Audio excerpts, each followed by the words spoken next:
So today I'm going to talk about the different biases that exist within interviewers and how they affect the success or the chances of success of the candidate or the applicant.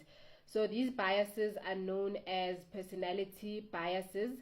So I'm going to discuss these, and then I'm going to discuss methods that interviewers can apply in order to overcome these biases that exist within them.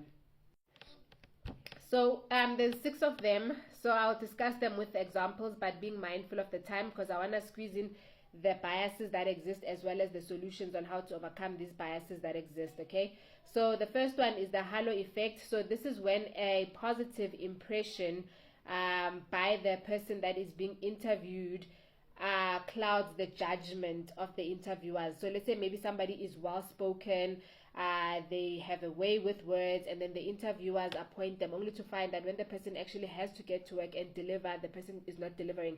But it does not take away from them that they are well spoken. Okay, and then the opposite of that is the horn effect. So let's say maybe a person comes in and they're not properly dressed, and then the interviewer might subconsciously seek for confirmation that that person is not professional, or maybe the person is not so good with communication, but you find that they're actually good at what they do.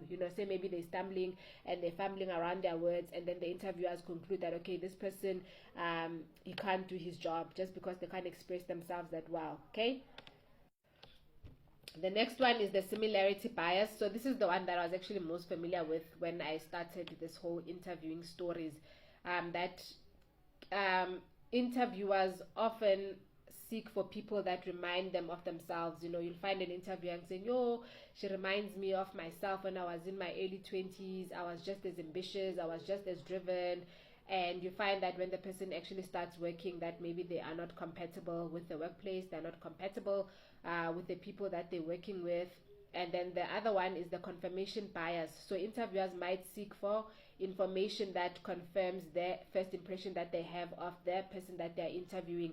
So let's take the horn effect. Say the person comes in and maybe they are not dressed professionally and they can't express themselves well.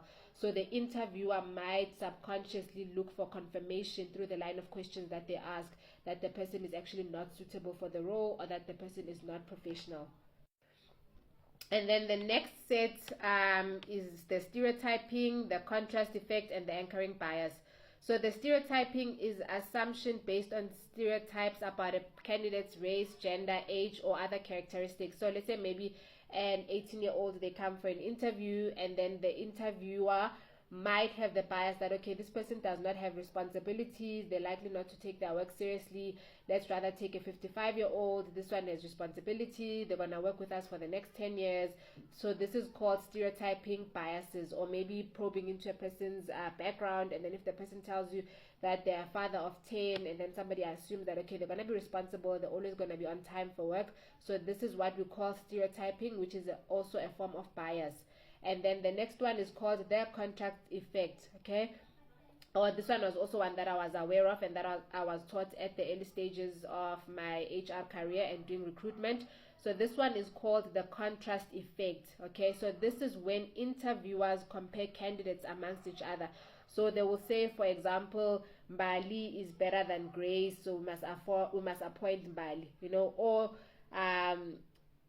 Sydney is better than Cranwin, let's rather appoint Sydney, but that's a grave and it's a big mistake. So you must not compare candidates to one another, you must compare candidates to their job spec.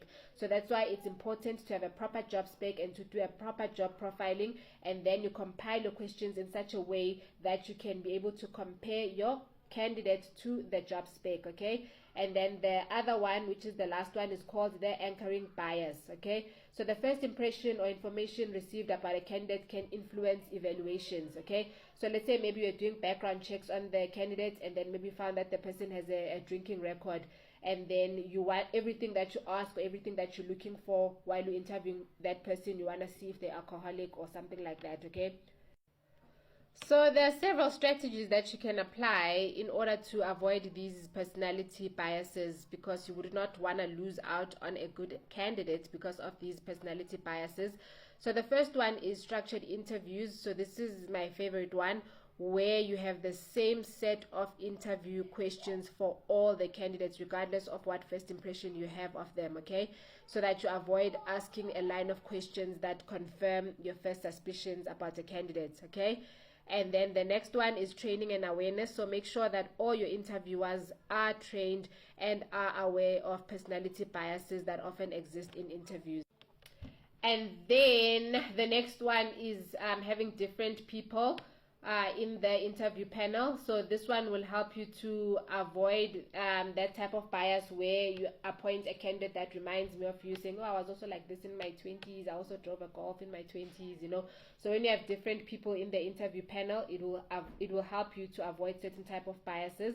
And then focus on job related criteria. As I said, that define a clear job description before you actually start interviewing, and then you ask a set of questions that are based on the job, okay? So for example, to avoid the horn effect where somebody does not have the proper communication skills and you write them off only to find that a person just needs to be maybe a general worker that is lifting boxes from point A to point B.